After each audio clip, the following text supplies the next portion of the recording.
तो भाई साहब धनतेरस दीपावली आ रही है। हर घर में प्लानिंग शुरू हो गई है।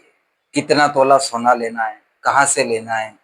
पर अगर मैं आपको कहूं कि इस साल सोना नहीं कुछ और लेना चाहिए जो अगले साल तक गोल्ड से भी ज्यादा धमाका करेगा। देखो भाई साहब, सोना हर किसी के पास में रहता है पर पैसा बढ़ता किसके पास है। आज मैं वो बताने वाला हूँ, एक वो इन्वेस्टमेंट बताने वाला हूँ जो आपकी धनतेरस दीपावली 2025 की है इसको यादगार कर देगा। एकदम गेम चेंजर बताने वाला हूँ आपको। और अगर आप बिगिनर हो, कम बजट है, तो अगर आप सोच रहे हो कि हमारे बजट में क्या आएगा, तो टेंशन मत लो। मैं एकदम सिंपल लैंग्वेज में आपको समझाऊंगा कि आपके बजट में क्या आएगा। और इस धनतेरस दीपावली आपका पैसा सिर्फ चमकेगा नहीं, बढ़ेगा भी सही। और पैसा आपके लिए काम भी करेगा।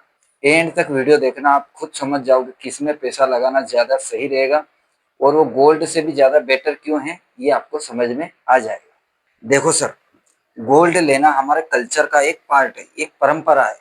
हर धनतेरस दीपावली, हर मतलब शगुन के तौर पर चाहे 1 ग्राम कुछ भी आप शगुन के तौर पर लेते ही हो।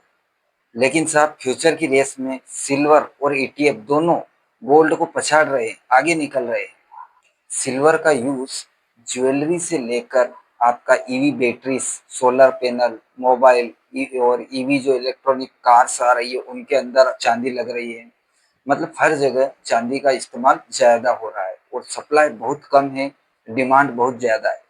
और आपको ये तो पता है जहाँ डिमांड बढ़ती है सप्लाई कम हो जाती है, वहाँ भाव दिन ब दिन बढ़ता ही रहता है। सोचो मेरे भाई, 2020 में जिसने 1 लाख रुपए की चांदी खरीदी थी वो लगभग अभी डबल हो चुकी है, 2 लाख प्लस हो चुकी है। और अगर देखा जाए गोल्ड तो 1.4 लाख अप्रोक्सीमेटली, मतलब कहीं ना कहीं गोल्ड को पछाड़ दिया है चांदी ने। भाई साहब मेरे हिसाब से तो स्मार्ट बंदा वही है जो धनतेरस पे रिटर्न वाली शॉपिंग करे, मतलब उसको 1 या 2 साल बाद कुछ ना कुछ रिटर्न मिले, ना कि बस थोड़ी देर की चमक देख के कुछ भी खरीद ले। देखो भाई, अगर आप चाहो तो सिल्वर को फिजिकल भी खरीद सकते हो।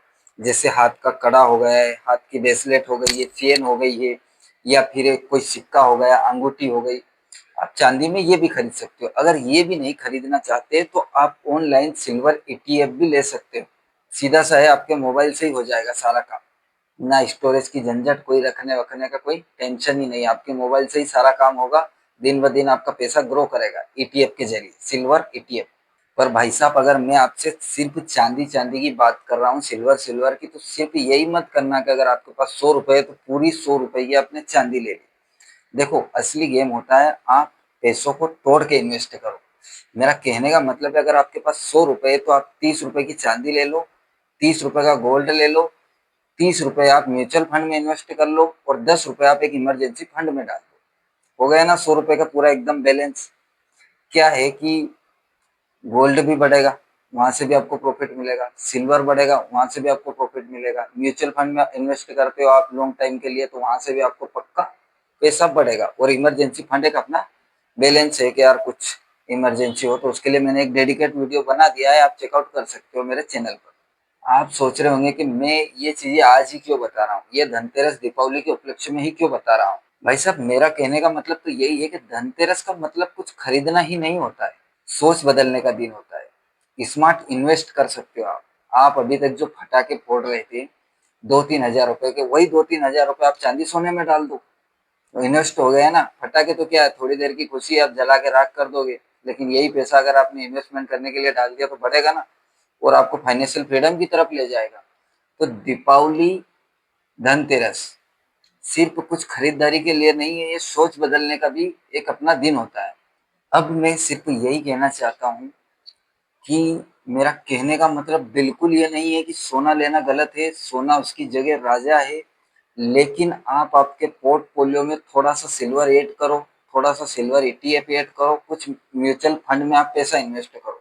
भाई साहब मैंने अभी मेरे कुछ दोस्तों से बात करी कि यार भाई दीपावली धनतेरस आ रही है, तुम क्या नई शुरुआत करोगे। सब बोल रहे हैं, कोई बोल रहा है कि मैं नया मोबाइल लूंगा, कोई बोल रहा है कि मैं गाड़ी लूंगा। फिर मैंने बोला क्या कैश में लोगे, तो उन्होंने बोला कि मैं किस्त पर लूंगा। भाई मैं मेरी खुद की बताता हूँ, मैंने पिछले साल बाइक ली थी पल्सर 125। कोई जरूरत नहीं थी, मैं दूसरी बाइक ले सकता था, छोटी मोटी या पुरानी बाइक ले सकता था। 30 हजार डाउन पेमेंट भर दिया, 3,731 रुपए की 24 किस्त बन गई साहब। 2 से 3 महीने तो बिल्कुल गाड़ी नई नई थी, चमकती, तो कोई दिक्कत नहीं किस्त वेचते। लेकिन उसके बाद मुझे हर एक किस्त में पता चला कि अगर यार मैं 3,731 रुपए की जो किस्त भर रहा हूँ, वो 3,731 रुपए में 2 साल से अगर वो सिल्वर में मैं इन्वेस्ट करता रहता तो मेरा पैसा अप्रोक्सीमेटली डबल हो जाता भाई। और आज गाड़ी की वैल्यू क्या है? 1 लाख रुपए की मेरी गाड़ी है, उसकी वैल्यू है 40 से 50 हजार रुपए। तो कहीं ना कहीं समझदारी वाला काम करो। मैंने खुद गलती करी और मैं ये चाहता हूँ कि मेरा परिवार जो आप लोग देख रहे हो, मैं छोटा भाई हूँ आपका, लेकिन मुझे ऐसा लगा कि यार ये 3,731 रुपए जो मैंने किस्तें भरी, इससे अच्छा मैं 3,731 को 731 रुपए मेरा इमरजेंसी फंड में डाल देता कि कभी इमरजेंसी आ जाएगी तो हो जाएगा। 1,000 रुपए में सिल्वर खरीदता, 1,000 रुपए में गोल्ड खरीदता, 1,000 रुपए में म्यूचुअल फंड में इन्वेस्ट करता। 3,000 रुपए में तीनों जगह इन्वेस्ट करता, प्लस मेरा इमरजेंसी फंड भी बनता। तो आज यार कहीं ना कहीं मुझे ज्यादा सिक्योरिटी फील होती।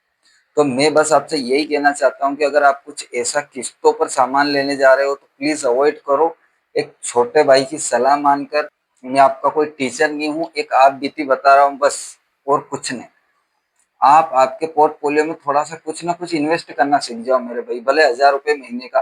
देखो कुछ गंदी आदत रहती है बहुत सारों की, कि कोई स्मोकिंग करता है, कोई ड्रिंकिंग करता है। मैंने मेरी एक आदत तोड़ के उसको एसआईपी में बदल दिया। इसी महीने से 1,000 रुपए महीने की मैंने एसआईपी चालू करी है।